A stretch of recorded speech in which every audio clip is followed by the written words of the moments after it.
Atienza, President of Quezon City University, entitled Safeguarding the Institution, Restoring Marriage and Family.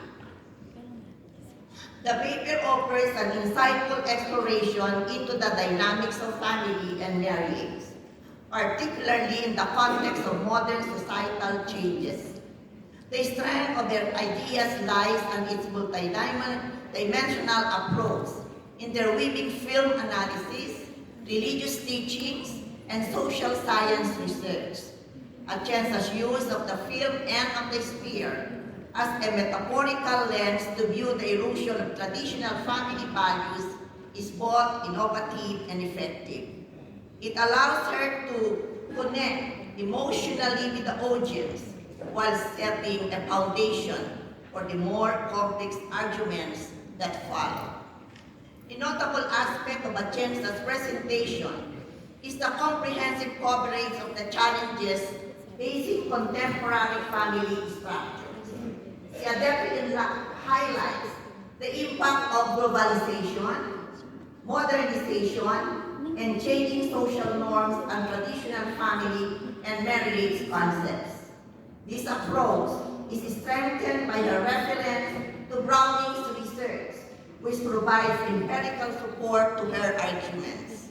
The discussion on the effects of these societal changes, such as the feminization of poverty and feminization of kinship, is particularly compelling, offering a nuanced understanding of how global trends are influencing family dynamics.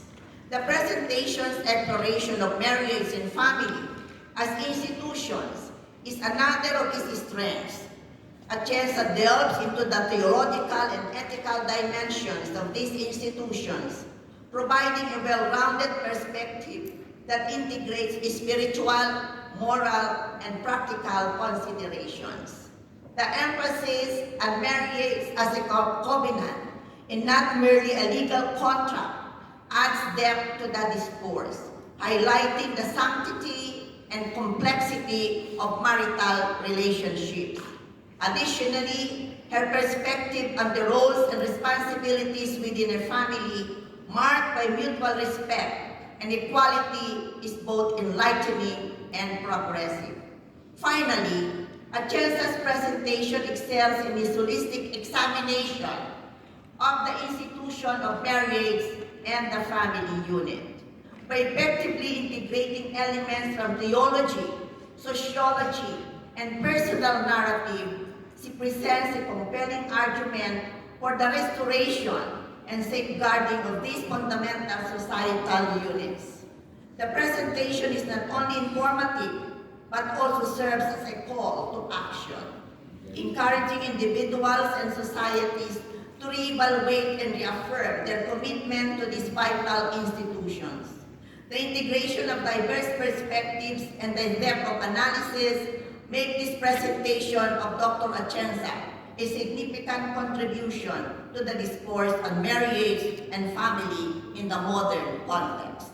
The last paper, The Universal Ideas on Marriage and Family in Major Faith and Cultural Traditions, by Sir Kyung-Yu Yu, Vice President for Education and Family Affairs of Family Peace International, presents a comprehensive analysis of the foundational beliefs across various faiths regarding the nature and significance of marriage and family. The first strength of the paper is its in-depth analysis of the shared recognition among major religions of a transcendent source, the origin of truth and goodness, and the emphasis this faith placed on the family unit. The paper effectively showcases how different religions, despite their diverse doctrines, converge on the notion of marriage as a sacred union and the family as a vital component of societal and spiritual well-being. Another strength of the paper is the detailed exposition of religious scriptures from different faiths to illustrate the universal principles of governing marriage and family. The paper references of key texts from Christianity, Islam, Hinduism, and other religions provide a rich and diverse perspective on how these ideals are deeply rooted in spiritual teachings. This approach underscores the commonality across various cultural and religious backgrounds, offering a compelling argument for the universal significance of marriage and family. The paper also presents contemporary challenges faced by traditional family structures, particularly focusing on the influence of the woke movement and its perceived impact on societal norms and values. The strength here lies in the paper's ability to contextualize these challenges within a broader historical and ideological framework. It offers a critique of contemporary societal trends, arguing that they erode traditional values and weaken the fabric of society, thus highlighting the importance of preserving these values. The introduction of the blessing movement as a countermeasure to these challenges is another key strength of the paper. This movement is portrayed as a unifying force, transcending cultural and religious boundaries, aimed at reinstating the importance of God-centered families. The detailed explanation of the movement's principles, objectives, and the role of the blessing ceremony provides a clear and comprehensive understanding of its purpose and significance. Finally, the paper's conclusion effectively synthesizes the key concepts, emphasizing the need for a global collective effort to uphold traditional family values. It calls for a spiritual awakening and a shift in understanding the meaning and purpose of life, relationships, and the sanctity of marriage and family. This visionary approach offers a hopeful perspective on addressing the current ideological and societal challenges, making a strong case for the blessing movement's potential impact on the future of global civilizations.